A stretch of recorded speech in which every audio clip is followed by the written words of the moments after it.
Greetings in the love and in the light of our infinite prime creator, the divine grid programmer. Welcome, my dear and esteemed viewer, to the further readings of METAHUMAN by Deepak Chopra, MD. An experience as otherworldly as going into the light might be a red herring. It turns out that being inside your body is a malleable state. You can enter and leave your body almost at will. In a fascinating account in The New Yorker titled "As Real as It Gets" by Joshua Rothman, the issue of living inside the body is confronted with unusual clarity. At 19, Thomas Metzinger, a German university student, fell asleep on a meditation retreat and woke up feeling an itch in his back. According to Rothman, he tried to scratch it, but couldn't. His arm seemed paralyzed. He tried to force the arm to move, and somehow this shifted him up and out of his body, so that he seemed to be floating above himself. He heard someone else breathing, and in a panic looked around for an intruder. Only much later did he realize that the breathing had been his. This uncanny experience soon ended, but left a lasting impression. As it happened, Metzinger became a prominent philosopher of mind, and he set out assiduously to explain OBEs, which are estimated to occur in 8 to 15% of the population, generally at night or after surgery. As real as his own experience felt, it was followed on occasion by other similar experiences.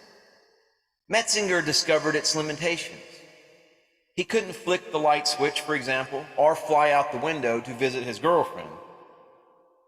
A surprising explanation began to dawn on Metzinger. He discovered the work of the psychologist Philip Johnson Layard and his theory of mental models. Instead of logically assessing the world, Johnson Layard held we apply a mental picture and shift from one mental model to another, depending on the situation. If you want to know whether a rug will go with your sofa, Rothman explains, you don't deduce the answer. You imagine it by moving furniture around on a mental stage set. Metzinger began to wonder if what we call reality isn't merely a stage set arranged and colored in by the mind.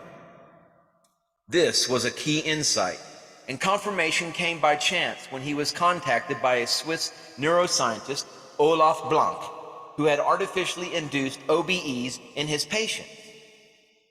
Working with a 43-year-old woman with epilepsy, Blank had stimulated a specific area of her brain with mild electrical current, and she had the experience of floating upward and looking down at her own body.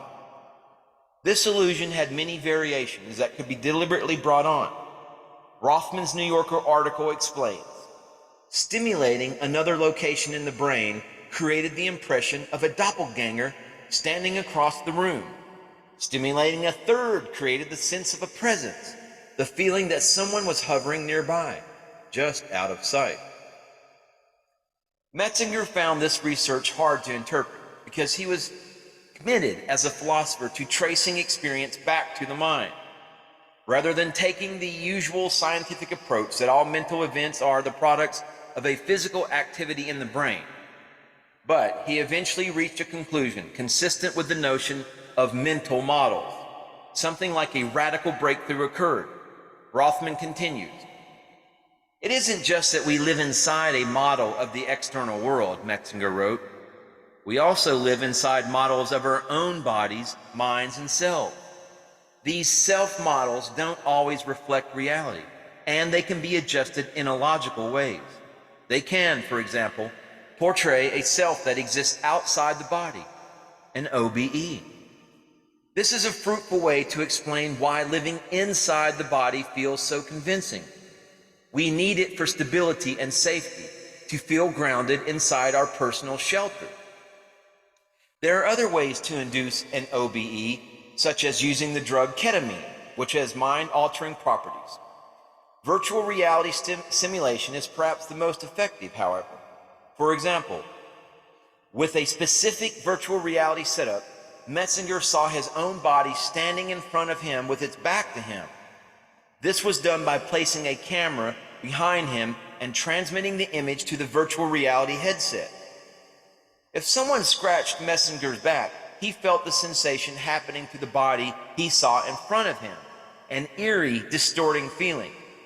By remaining inside your body, you can avert such disorientation. But at the same time, you are trapped behind the skin of your protective suit. It's not that an OBE is better than the normal way of inhabiting our bodies, but that we have seemingly lost the ability to shift from one mental model to another. This ability can never be entirely lost, however.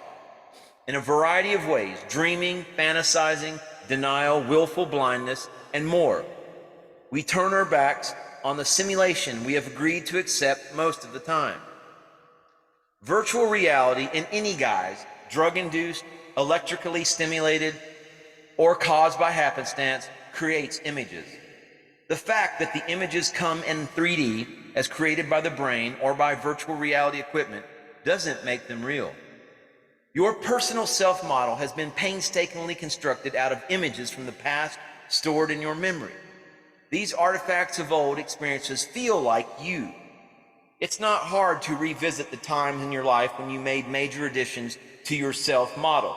For instance, I can see myself in medical school on the airplane from India to America, sweating out my first days in a New Jersey hospital as I felt the pressure of the workload, a foreign environment, and the guarded acceptance of American-born doctors.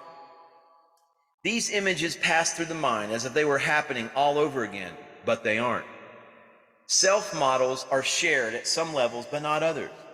There's enormous room for personal variation.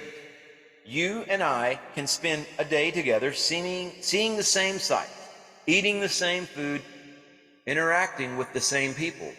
A shared self-model would bind us. The Pacific Ocean, a bowl of rice pilaf, and the friends we meet will be part of experiences we share.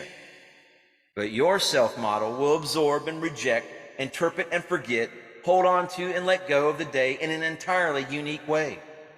I may love the ragas improvised by a great Indian sitar player, while you experience the music's microtones as so much garbled noise.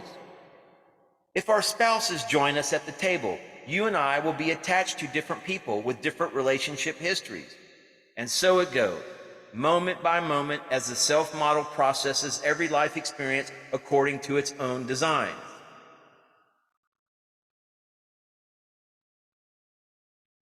All right, so that was further readings in Deepak Chopra's METAHUMAN. Stay tuned for more offerings from the Om Banda New Earth Education Center for Consciousness. Namaste, namaskaram.